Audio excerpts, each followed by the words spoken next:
Petrol और ज्वलनशील पदार्थ से इन्होंने आग के हवाले कर दिया मंदिरों को। वहां पर जहां इष्ट देवता विराजते हैं उन्हें आग के हवाले किया गया और मंदिर में जो देवी देवता स्थापित थे ऐसे में उनकी मूर्तियां पूरी तरह से जल गईं, जलकर खंडित हो गईं।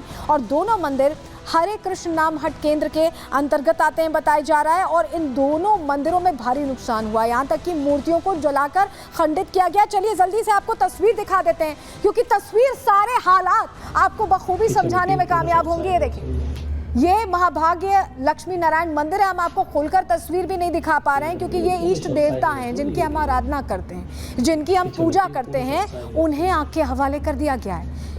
ये तस्वीरें बता रही हैं कि अब कट्टरपंथी किस कदर बांग्लादेश को अपने जाल में जकड़ चुके हैं और अल्पसंख्यकों की स्थिति दिन पर दिन यहाँ कैसे बदतर हो रही है, ये भी आपको तस्वीरें बता रही हैं।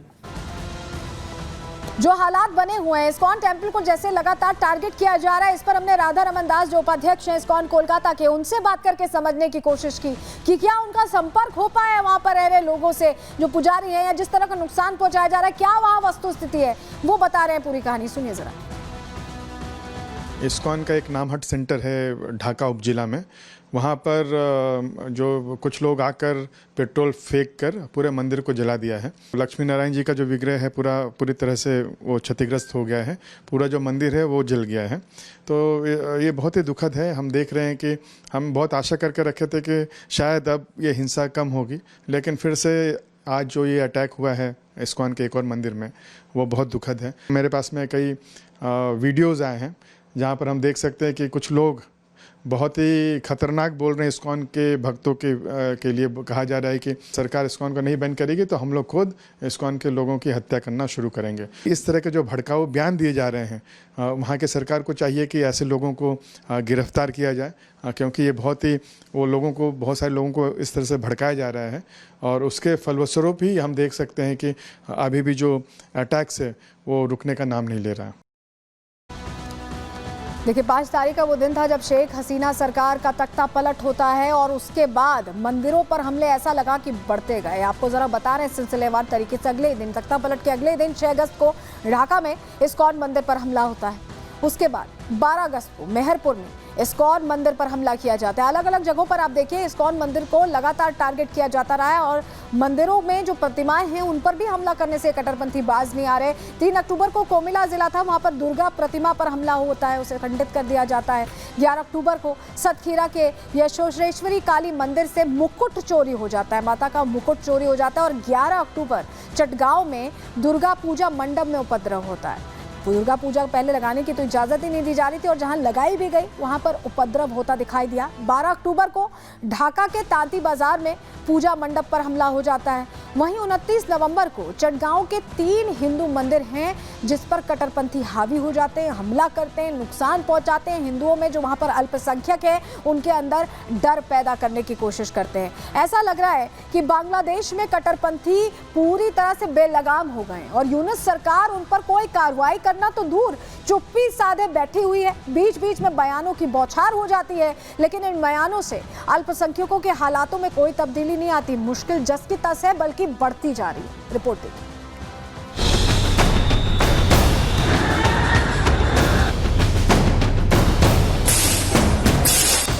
बांग्लादेश में कट्टरपंथी सरकार, हिंदुओं पर लगातार अत्याचार, सरेआम गला काटने की धमकी, हिंदुओं के खिलाफ साजिश किसकी?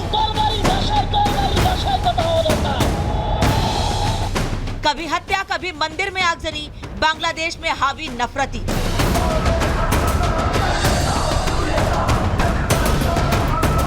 बांग्लादेश में 5 अगस्त को तख्ता पलट के बाद लगातार हालात बद से बदतर होते जा रहे हैं। लगातार हिंदुओं को निशाना बनाया जा रहा है, मंदिरों को आग के हवाले किया जा रहा है। हिंदुओं के खिलाफ कट्टरपंथियों ने साजिश की ऐसी नफरती मिसाल जलाई है जो बुझने का नाम ही नहीं ले रही है। शनिवार को भी कुछ ऐसा ही हुआ जब बांग्लादेश के ढाका स्थित इस्कॉन टेम्पल में आग लगा दी गई, जिससे मंदिरों में लगी मूर्तियां पूरी तरह से जल गईं। इस्कॉन कोलकाता के उपाध्यक्ष राधा रमन दास ने सोशल मीडिया प्लेटफॉर्म एक्स पर एक पोस्ट कर बताया कि कट्टरपंथियों ने शुक्रवार और शनिवार के दरमियानी रात 2 से 3 बजे श्री श्री राधा कृष्ण मंदिर और श्री श्री महाभाग्य लक्ष्मी नारायण मंदिर में आग लगा दी। ये मंदिर ढाका जिले के तुराग पुलिस थाने के अंतर्गत धौर गांव स्थित हरे कृष्ण नामहट्टा संघ के अधिकार क्षेत्र में आते हैं। इतना ही नहीं, दावा यह भी किया जा रहा है कि बांग्लादेश में लगातार इस्कॉन से जुड़े लोगों और वैष्णव संप्रदाय के सदस्यों को टारगेट करके हमला किया जा रहा है। बांग्लादेश में पनप रहे हालातों से साफ है कि यूनुस सरकार कट्टरपंथियों के सामने सरेंडर कर चुकी है।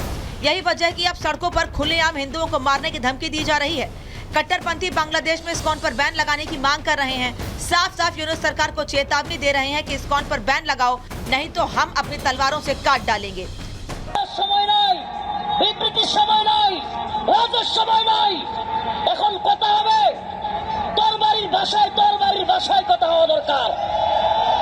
মুসলমানদের কথা এখন তরবারির ভাষায় হবে আইতু লাহুম মাস্তাতাতুম মিন কুওয়া। हालांकि ये पहली बार नहीं है जब इस तरह के वीडियो सोशल मीडिया पर वायरल हो रहे हैं। इससे पहले भी इस तरह के वीडियो सामने आ चुके हैं, लेकिन एक्शन लेने की जगह यूनुस सरकार हाथ पर हाथ धरे हिंदुओं पर हो रहे जुल्मों को देख रही है।